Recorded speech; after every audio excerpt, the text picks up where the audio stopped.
გიგა ავალიანის მკვლელობის საქმეზე სასამართლოს ხდომა დახურულ ფორმატში გაიმართა. მოსამართლემ ორივე ბრალდებული პატიმრობაში დატოვა. ერთ-ერთი ბრალდებული დიმიტრი ჩიქოვანია, რომელსაც ბრალი პროკურატურამ ერთი კვირის წინ დაუმძიმა და ახლა ჯანმრთელობის განზრახ მძიმე დაზიანებას ედავებიან. გამოძიების მიხედვით ის თავდასხმის გეგმის შემუშავებაში იყო ჩართული. ლიზი ვეკუა დეტალებით ფორმულას ეთერს უერთდება.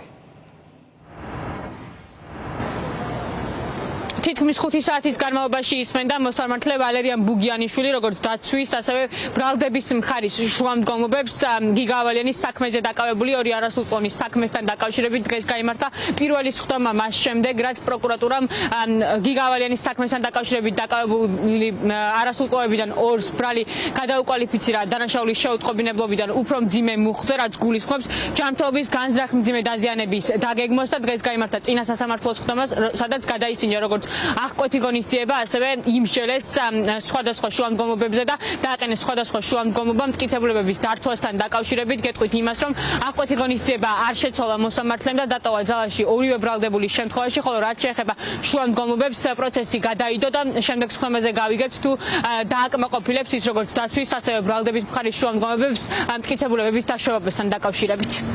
ბრალდების მხარის მიერ შეკრებილია და სასამართლოში წარდგენილია მყარ-მტკიცებულებათა საკმარისი ერთობლიობა, რომელიც ადასტურებს, რომ არასრულწლოვანი ბრალდებული დჩ ნამდვილად დანაშაულის ჩადენამდე რამდენიმე დღით ადრე ჩასაფრებაში ყოფებოდა გიგა ავალიანთან და ამით დანაშაულის ჩადენაში ეხმარებოდა სხვა არასრულწლოვანებს, რომლებმაც რამდენიმე დღის შემდეგ ნამდვილად განახორციელეს თავდასხმა დაზარალებულზე და შესაბამისად მიაყენეს მას მძიმე ხარისხის დაზიანება. ბრალდების გადაკვალიფიცირებისა და დამძიმების საფუძველი იყო ის სახელმწიფოებათა ერთობლიობა, რომელიც შემდგომ იქნა მოპოვებული, შესწავლილი, დამუშავებული და შეფასებული.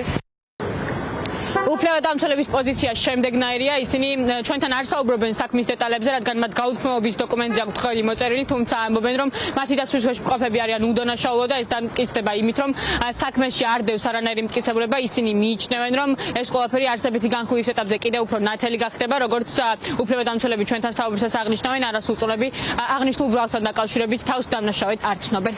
ჩვენ შუამდგომლობით მიმართეთ მოსამართლეს პროკურორის აცილების თაობაზე, ასევე დავაყენეთ შუამდგომლობები გარკვეული მტკიცებულების დაუშვებად ცნობის თაობაზე.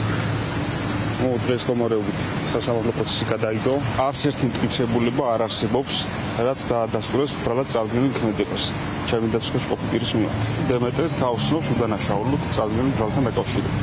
და რას ამბობს? დაცვის ხარისხი მიგოჩნია, რომ წარდგენილი ბრალდება არასრულწლოვანი ანს ნაწილში არის დაუსაბუთებელი და უკანონო. საქმეში წარმოქმნილი არც ერთი მასალით არ არის იგი გამყარებული და ობიექტურ პირობებში ვერც იქნება გამყარებული. იქნა გამომდინარე, რომ არც ერთი მტკიცებულება არ მიუთითებს არასრულწლოვან ანს მიერ იმქმედების ჩადენას, რასაც ბრალდების მხარე ედავებს. იგი თავსნობს სრულად უდანაშაულოდ და მისთვის წარდგენილი ბრალდება არის უკანონო და დაუსაბუთებელი და ვფიქრობ, რომ აღნიშნულს ჩვენ სასამართლოში განხილვის ეტაპებზე დავადასტურებთ, რომ არასრულწლოვან ანს არანაირი მართლსაწინააღმდეგო და ბრალეული ქმედება არ ჩაუდენია. გიგა ავალიანის საქმეზე ჯამში 4 არასრულწლოვანი არის დაკავებული. მაყურებელს შევახსენებ, რომ გამოძიების მტკიცებით შემთხვევა მოხდა 1 ოქტომბერს, მას შესაძაც გიგა ავალიანის სახლიდან გამოვიდა თემქის დასახლებაში კი მას რამდენიმე არასრულწლოვანი ჩაუსაფრდა და მძიმე დარტყმის შედეგად მიაყენეს ისეთი ზიანი, რამაც შემდეგ გიგა ავალიანის სიცოცხლის მოსპობა გამოიწვია.